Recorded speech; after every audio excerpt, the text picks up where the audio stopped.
The next recommendation is that you hire infected people. I think that an infected founding team is probably more important than a founding team that on paper has a good background in work experience or education. That people who love the product or service, that's more important than their degrees. It's more important than their work experience.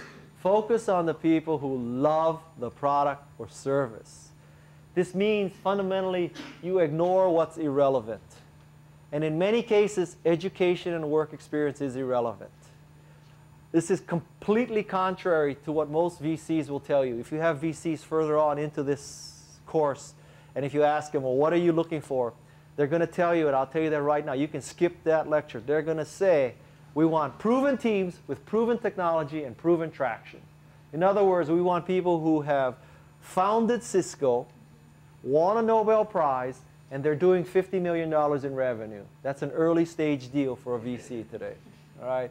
By contrast, Garage is in a different business. We want unproven teams, unproven traction, and unproven technology. It's a completely different world. The irrelevant thing is that,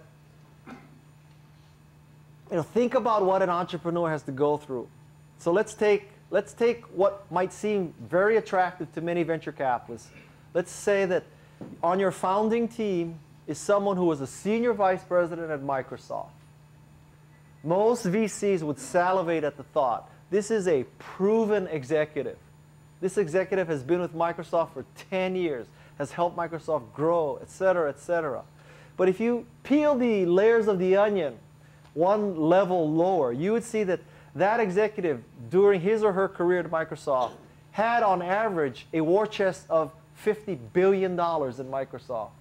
During that time frame, they had a market share percentage of roughly 95%.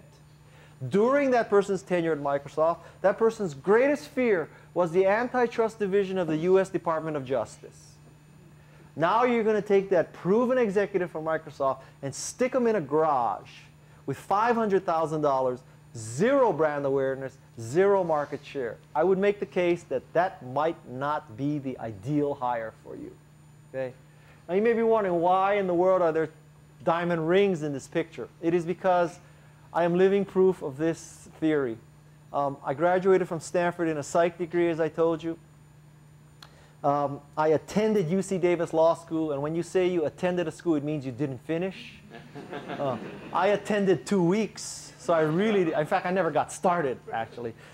And after that, I went into the jewelry business. I enrolled the following year in an MBA program at UCLA, and while I was there, I started working in the jewelry business. My first job was literally counting diamonds. So on paper, if you were Apple Computer's recruiter, and you said, all right, so we need someone to go out and to convince the most technical audience we have, software developers, why they should write Macintosh software. I don't think the spec would say psych degree, law school dropout, marketing MBA, currently counting diamonds in Los Angeles. That might not be the sweet spot. Okay? But what enabled me to be successful with Macintosh is I loved Macintosh. The scales were removed from my eyes the first time I saw it. The clouds parted, the angels started playing their trumpets. It was a religious experience for me. That's why I succeeded, because it ain't because of my psych degree, and it's not because I attended law school for 2 weeks, and it's not because I have a marketing degree from UCLA. All right? Ignore the irrelevant. What is relevant is they love the product. Second point, you should hire better than yourself. Very difficult for most founders, particularly engineering types who believe that because of their superior chip speed, that they should be the best salesperson, the best finance person, the best marketing person, and the best engineering person. You need to hire people better than you. A players, by definition, hire A players. B players hire C players. And C players hire D players.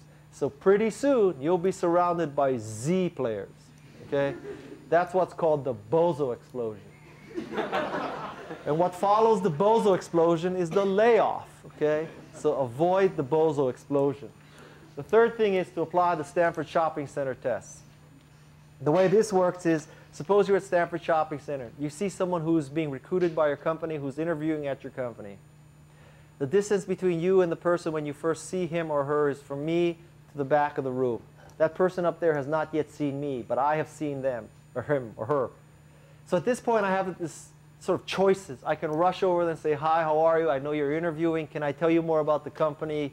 I really think you should join our company. We're just going to kick some ass. We're going to make meaning. We're going to change the world with our technology.